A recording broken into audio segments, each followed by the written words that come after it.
Ассалаумағалейкум. Үшінші күнде не бітті? Қандай жұмыстар атқардық? Бүгін сол муравеймен көршімнің үйінен көң ақ келдім. Көршім көңді тегін берді. Мен тек қана муравейдің әр рейсіне беріп тұрдым. Екеуміз салып ақ келдік. Шамамен бұл жерде 4 12-13 муравей жалпы келген. Шылаушандарымыз. Бүгін кешке ылғалдығын қараймын, естіше. Су құямын. Мына фундаменттің жамбасын полный дайындап жатырмын. Бұл жерде шылаушын қазірге самаймын. Мына көң сәл свежилау. Сондықтан бұны не үшін жасап жатырмын мен? Құдай қаласа уақыт өте. Борттағы шуалшандарын көбейген кезде осы келешектегі шуалшандарға азық дайындап жатырмын қазірден бастап. Сонда уақыт келген кезде мен іздеп қалмаймын да. Сол алдын ала дайындық. Енді бәрі көңдерді осылай тасып жатырмын.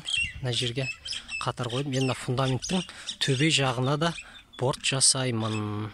Осылай ұзына бойы 1, 2 немесе сплошной 1-3 метр қылып ұзына бой төсеймін. Мен көңді ақ келген кезде көршілердің бәрі сұрап не істейсің деп жаңағы осындай деп жағдай айтсам, олар айтады, біздің де үйде көң бар, сонда ақ кетсей деп жатыр. Көрдіңіз бе, мынау сырье дейді, тегін. Тек қана муравейға төлейміз дағыны. Шуалшандардың азығы тегін болып жатыр қазірге. Жан жақтың бәрі сиыр, қой ұстайды. Соны тегін беріп жатыр. Енді Құдай қаласа береке деп осыны айтатын шығар. Өздігінен жай болып жатыр. Мына жақта кішігірім огородым бар. Бұл жерге көңді салған себебім, мына көң уақыттан өтіп кеткен екен. Общий куча болса, соның астындағы шуалшандарға азық болмайды. Уже басқаша болып тұр, күйіп кеткен көң сразу реңінен біле береді екенсіз. Бұны огородқа салам осы жылға помидор егетін болсам деп жасап жатырмын. Енді Құдай қаласа пландар солай. Фундаменттің төбесіне де борттар жасаймын деп жатырмын. Және мынау қазір көң тұрған жерге де борттар жасап уақыт өте маған 100 квадраттай борт керек болады бір 3 айдан кейін. Сіздерге шуалшандардың жағдайын былай бір шетін көре салайық. Сіздермен бірге не болып жатыр екен деп. Мінекей қашып жатыр біреу уже. Көрдіңіз ме? Көрініп жатыр ма? Шуалшандар өздерін жақсы сезініп жатыр. Қып-қызыл екен өзі. Түйінде жатыр. Көрдіңіз ба? Көкін байлап жатыр. Мынаны қараңыздар. Екі шулашан будан басып жатыр. Бір-біріне жабысып қалған. Көрдіңіз ба?